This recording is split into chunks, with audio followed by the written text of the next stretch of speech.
este momento de meditación. Gracias por estar aquí con nosotros esta noche. Y esperamos de que este tiempo que tenemos sea una oportunidad para poder descubrir las maravillosas obras de un Dios que está siempre junto a nosotros. Y para comenzar te invitamos a que podamos elevar una oración. Así que te invito a que desde donde estás podamos unirnos también en una oración a nuestro Señor. Oremos. Amoroso Padre que moras en lo alto de los cielos, te alabamos, Señor, por darnos la vida y la oportunidad de estar a través de este medio unidos, Señor. Y al abrir tu palabra, queremos entregar este tiempo para que seas tú quien nos ilumine, quien nos enseñe, Señor. Guíanos a través de estos minutos, te lo pedimos por Jesús. Amén. Primera de Corintios, capítulo 1, versículo 25, dice: Pues la locura de Dios es más sabia que la sabiduría humana, y la debilidad de Dios es más fuerte que la fuerza humana. En las historias narradas en la palabra de Dios, muchas de ellas superan el sentido de la lógica y superan las posibilidades de la fuerza humana. Muchas de estas historias van en contra de las leyes naturales y de las leyes de la física. Un hacha de hierro flota en el agua y en otra ocasión 2 hombres llegan a caminar sobre el mar. 3 jóvenes lanzados a un horno de fuego salen ilesos sin siquiera un solo cabello quemado. El agua del mar o de un río caudaloso se separa, dejando un camino para cientos de miles de personas. Pueden cruzarlo en seco, sin mojarse siquiera los pies. Un hombre corre y llega a su destino más rápido que los jinetes montando ágiles caballos. Todas estas historias y muchas otras más superan nuestros sentidos, superan aquello que definimos como el conocimiento o las capacidades del poder humano, pero demuestran la existencia de un ser todopoderoso en quien creemos y a quien servimos. Una de las historias de la Biblia que nos apasiona leer, pero que entra en el contexto de lo ilógico, de lo que algunos podrían llamar locura, es la conquista de Jericó por parte del pueblo de Israel. Josué capítulo 5 versículo 6 dice: El Señor les había prometido a sus antepasados que les daría una tierra donde abundan leche y miel. Pero los israelitas que salieron de Egipto no obedecieron al Señor, y por ello Él juró que no verían esa tierra. En consecuencia, deambularon por el desierto durante 40 años, hasta que murieron todos los varones en edad militar. Después de 40 años, vagando por el desierto, todos los varones en edad militar que habían salido de Egipto no estaban más, excepto Josué y Caleb. El pueblo de Israel se encontraba en el límite de la tierra que Dios le había prometido a Abraham, a Isaac y a Jacob. Durante 40 años viviendo en el desierto, una gran multitud de gente tuvieron agua suficiente para saciar su necesidad, y durante 6 días de cada semana, en esos 40 años, caía del cielo el maná que los alimentaba de manera perfecta para nutrir su organismo. Pero cuando llegaron a los límites de Canaán, el pueblo de Israel empezó a alimentarse de los frutos de la tierra, de panes sin levadura y de trigo tostado. Fue a partir de ese momento que el milagro del maná cesó, pues estaban ya recibiendo el alimento de la tierra que fluye leche y miel. Por otro lado, el gran líder del pueblo que los movilizó desde Egipto cruzó con ellos el Mar Rojo y los llevó durante 40 años por el desierto, había muerto. Moisés ya no estaba más. Los israelitas no sabían dónde fue enterrado. No había un cuerpo que enterrar. No había tiempo para lamentos ni para levantar de un día para otro un líder de la talla de Moisés. Imagina por un momento las horas de desconcierto de una multitud de gente con un historial de eventos en los que fácilmente era movida al desánimo y a la apostasía. Su líder ya no estaba más. Moisés había muerto. El pueblo estaba acampando al lado este del río Jordán. Debían primero cruzarlo para pensar luego en atacar la primera ciudad cananea, que era Jericó. El momento no podía ser menos favorable.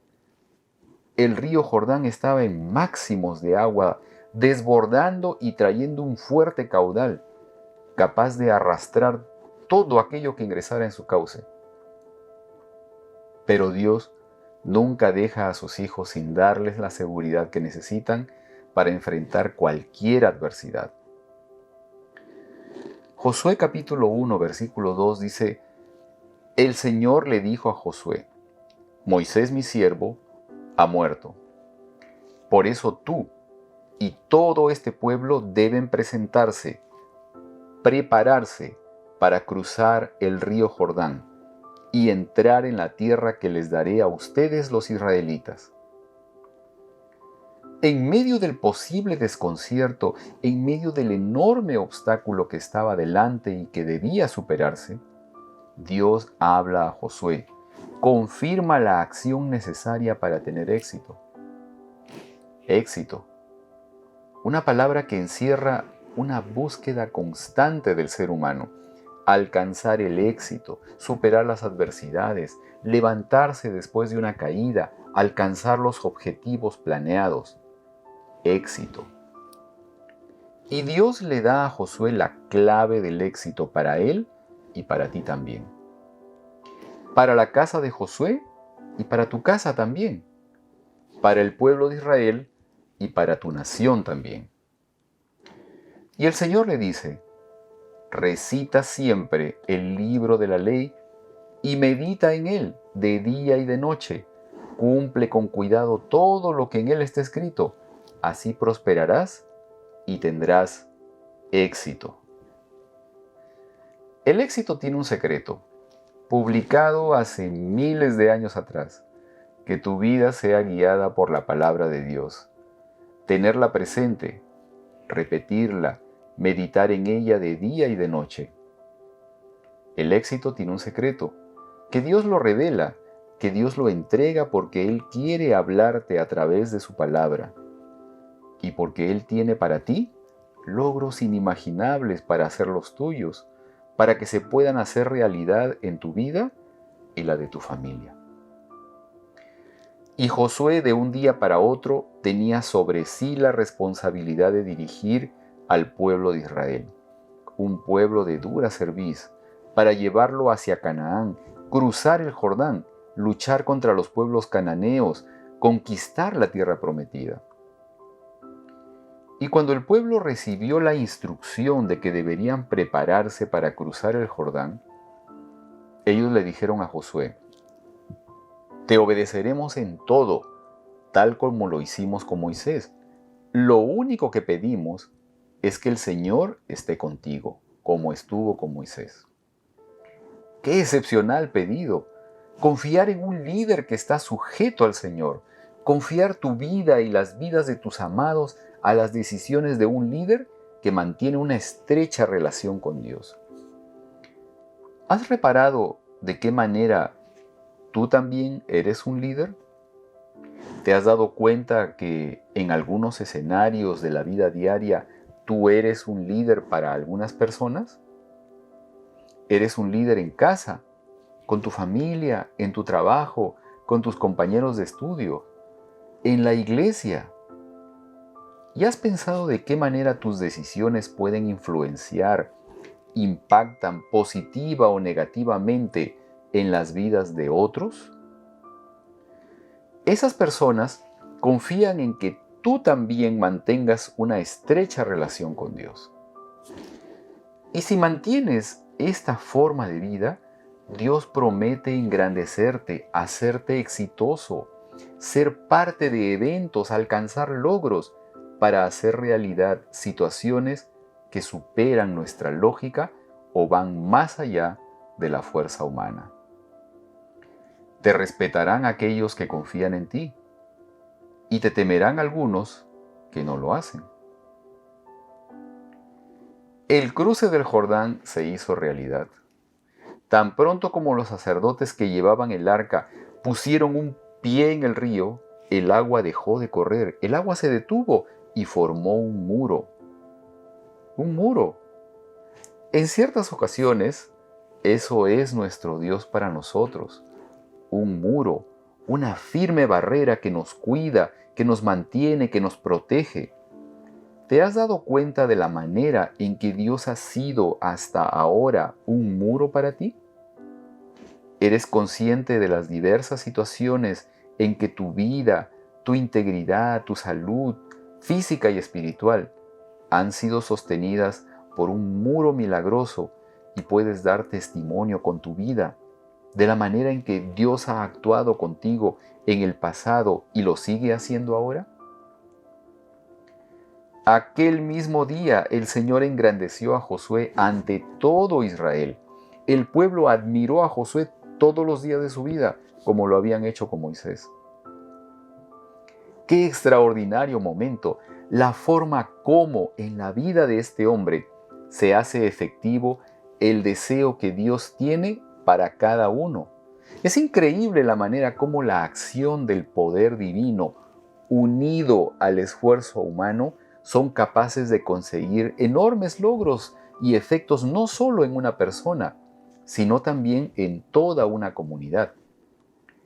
Imagina los efectos que tu vida, ligada íntimamente a la mano de Dios, podría conseguir en tu familia, en tu trabajo, en tu escuela, en tu iglesia. Pero algo más aún. Un gran pánico invadió a todos los reyes amorreos que estaban al oeste del Jordán y a los reyes cananeos de la costa mediterránea cuando se enteraron que el Señor había secado el Jordán para que los israelitas lo cruzaran. No se atrevían a hacerles frente. Miedo, pánico, depresión. ¿No son estas algunas de las palabras que más oímos en la actualidad? ¿No es eso lo que está envolviendo y tomando control de las mentes de muchos de nosotros en nuestro tiempo? Miedo, pánico, espanto. De esto estaban llenos los incrédulos, aquellos sin esperanza, los que no creían en el Dios creador, aquellos que aún habiendo visto, aquellos que sabiendo que las obras increíbles de nuestro Dios están siempre en favor de su pueblo, no se rendían ante Él, sino que procuraban huir de Él. ¿Y cuál es tu actitud? ¿Hacer de Dios el centro de tu vida? ¿Hacerlo lo más importante en tu vida? ¿O acaso huir de Él? Y el momento de avanzar a la conquista de Jericó se acercaba. La ciudad de Jericó era una de las ciudades más antiguas que existían, incluso en la época de Josué. Pero esta ciudad había sido subsistida, había tenido éxito ante los ataques enemigos y se había mantenido airosa de ataques militares y de intentos de invasión, debido principalmente a dos razones fundamentales. Una poderosa muralla de piedra que rodeaba la ciudad y un ejército bien armado que confiaba en la invulnerabilidad de esas murallas y del poder de sus dioses. Los muros fortificados de la muralla de Jericó medían entre 6 y 7 metros y medio de ancho. Fácilmente una carreta tirada por caballos podía transitarla. Los soldados que montaban guardia encima de los muros podían observar fácilmente muchos kilómetros a la redonda y disparar sus mortales armas a considerable distancia. Jericó era verdaderamente un símbolo de poder y fuerza militar, y los cananeos la consideraban invencible. miedo, pánico, espanto. ¿Sabes lo que ocurre cuando nuestras mentes se llenan de estos sentimientos? Desánimo, cansancio, síntomas de enfermedades, sensación de incapacidad, algo muy común en este tiempo. El ejército de Jericó no se atrevía a hacerles frente. Estaban muertos de miedo, aterrorizados, amedrentados, descorazonados. Para citar solamente las palabras que Rahab utilizó al ayudar a los 2 espías israelíes que escaparon desde la ventana de su casa, una casa que estaba justamente dentro de los sólidos muros de piedra de Jericó. Recuerda esto, de que la casa de Rahab estaba dentro del sólido muro de Jericó, porque es muy relevante y lo tendremos presente más adelante en nuestra historia. Cierto día, antes de la batalla, Josué se encontraba cerca de Jericó, probablemente patrullando la zona. De repente, levantó la vista y vio a un hombre de pie frente a él, espada en mano. Josué valientemente se acercó y le preguntó: ¿Es usted de los nuestros o del enemigo? La situación no podía ser más tensa. Recordemos que estaban en territorio enemigo, un lugar que esperaban conquistar, pero ese territorio aún estaba lleno de peligros, lleno de amenazas, con muchos soldados cananeos que vigilaban los movimientos del pueblo de Israel. Soldados que habían sido testigos durante años de cómo los israelitas sobrevivieron en el desierto, recibiendo alimento del cielo. Fueron testigos de cómo se abrió el Jordán y de cómo casi 2 millones de personas lo cruzaron en seco en la temporada de mayor crecida del río. Pero a pesar de todo ello, los reyes de Canaán quizás le habían puesto un alto precio a la cabeza del líder hebreo. Imagina todo lo que el rey de Jericó habría ofrecido como premio a aquel que elimine a Josué, el soldado que logre desaparecer al líder de Israel. Al parecer, Josué estaba solo en ese momento. La palabra no señala que él estuviera acompañado de alguna escolta. Era mucha la seguridad que tenía Josué al estar solo, caminando fuera del campamento de Israel. La seguridad en que la victoria había sido lograda incluso antes de la batalla era inminente. Recuerda esto, es muy importante. El hecho de preservar la vida no depende necesariamente de lo que hagamos o dejemos de hacer, sino que depende de Dios. Es Él quien nos da la vida y es Él quien sabe hasta cuándo existiremos. Josué no tenía temor, sabía que Dios estaba con él. Pero aquí se muestra nuevamente la grandeza del amor de Dios. Josué pregunta con valor y firmeza: ¿Es usted de los nuestros o del enemigo? Este misterioso personaje quizás guardó silencio por algunos instantes, pero luego respondió: de ninguno. Y dijo más todavía: me presento ante ti como el comandante del ejército del Señor.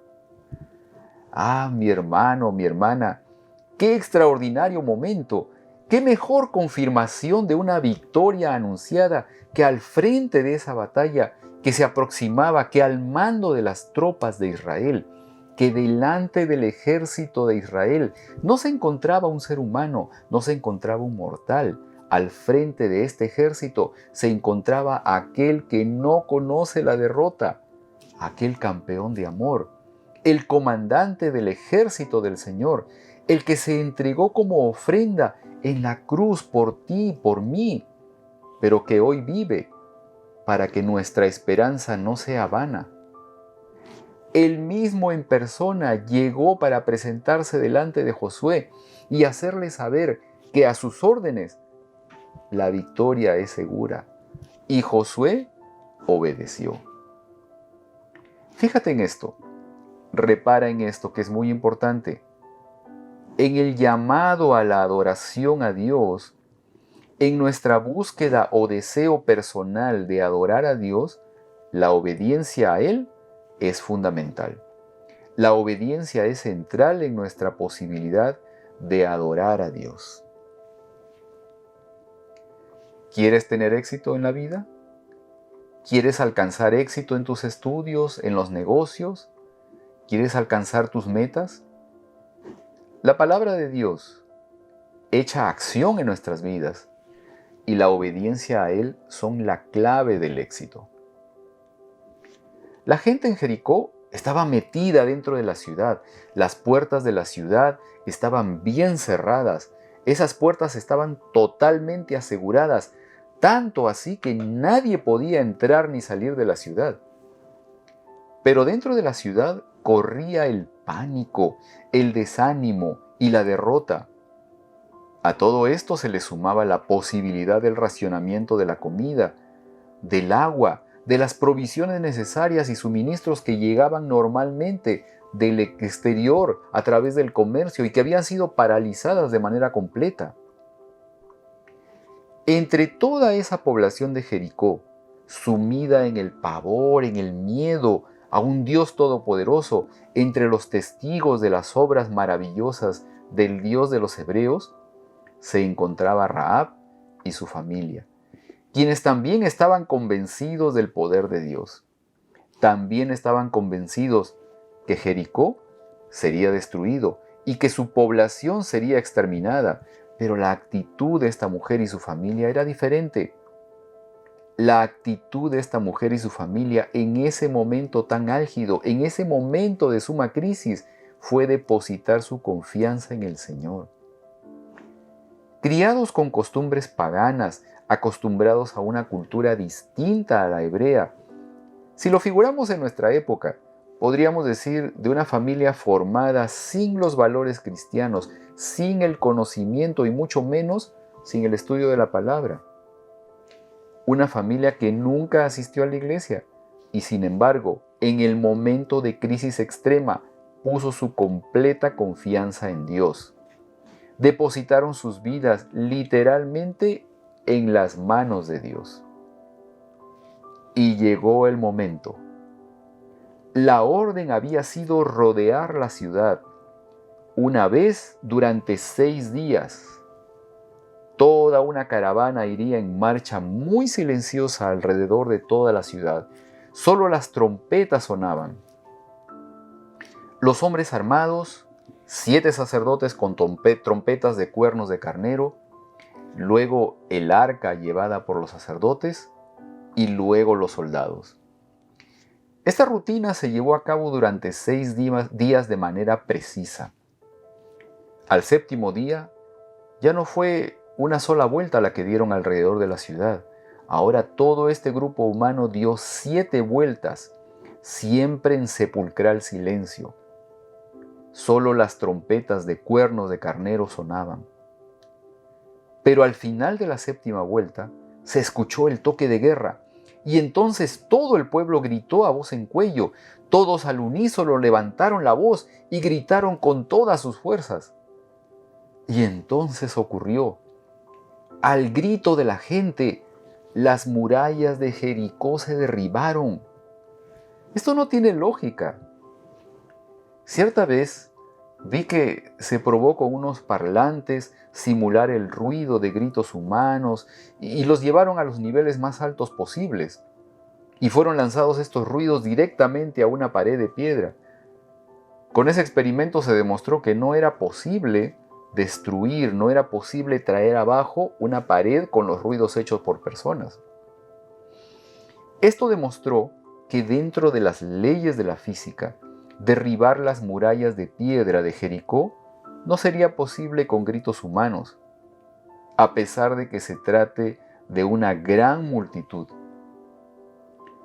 ¿Cuál fue entonces la causa que provocó el derrumbe de esas murallas de piedra? No podemos darle el crédito al griterío de la gente, al sonido de las trompetas. No podemos creer que ellos fueron la causa de la caída de las murallas. Pero hay algo más todavía. ¿Qué es lo que el pueblo de Israel creía? ¿Qué es lo que pasaba por la mente de esta gente de Israel?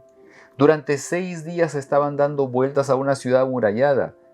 Quizás podrían haber pensado que no tenía ningún sentido esta fanfarria de marcha y trompetas, sin ninguna acción directa de atacar esa ciudad. Ni siquiera podían decir una sola palabra. Quizás después de algunos días, el ejército de Jericó, que estaba en lo alto de esas murallas, empezaría a reírse, a burlarse de lo ilógico de esa actitud. Quizás empezaron a dudar de si serían atacados o no. Y los israelitas no podían responder a los insultos o burlas que quizás oían. Se mantenían en silencio. No cabe duda que Israel, incluyendo Josué, habían aprendido que durante los 40 años de castigo en el desierto se debieron a la murmuración incrédula del pueblo cada vez que debían enfrentar un gran desafío. Cada vez que tuvieron la oportunidad para superar un gran obstáculo y ser testigos del poder de Dios, murmuraban en contra, buscaban un capitán que los regrese a Egipto, se lamentaban de no tener las ollas de comida que tenían en Egipto y se quejaban del maná que recibían del cielo. Pero aquí estaban en silencio. Solo el sonar de las trompetas y el arca delante del ejército. El sonar de las trompetas. Este era el mismo sonido que oían en las fiestas religiosas. Sí, exactamente. En la batalla de Jericó, la estrategia era esta. Ellos en silencio y oyendo el sonido de las trompetas que anunciaban su encuentro con Dios. Esto dio a los israelitas una oportunidad para desarrollar su fe. Esto dio a los israelitas una oportunidad para entender que las victorias imposibles se hacen posibles, no por la fuerza, no por la sabiduría del hombre, sino únicamente por el poder y la sabiduría de Dios. Y las murallas se derrumbaron. Pero recordemos a Rahab y su familia, habitantes de Jericó que habían depositado su confianza en Dios, en el Dios de Israel. Esta mujer estaba en casa junto con su familia, confiando en que serían salvados. Esta mujer y su familia esperaban en casa por su redención. ¿Sabes dónde estaba la casa? ¿Sabes en qué parte específica de la ciudad estaba esa casa? Precisamente dentro de la muralla de Jericó. Hermano, hermana, tenemos un Dios maravilloso, poderoso, misericordioso. Quiero que visualices la escena. Quizás esta familia saliendo de casa, rescatada por los espías de Israel que se habían ocultado antes en ese lugar ayudados por esta mujer de nombre Rahab. Quiero que visualices la escena y la muralla de Jericó destruida a un lado como al otro lado de la casa, pero la casa de Rahab y su familia totalmente intacta. Hebreos 11:30 dice, por la fe cayeron las murallas de Jericó, después de haber marchado el pueblo 7 días a su alrededor. Por la fe, la prostituta Rahab no murió, junto con los desobedientes, pues había recibido en paz a los espías. Dios hace y hará cosas maravillosas por los que confían en Él. Es necesario comprender que tus fuerzas y tu propia sabiduría no son la clave del éxito. Recuerda que la clave del éxito en toda circunstancia de la vida es la confianza y la obediencia a Dios y a su palabra. Que Dios te bendiga.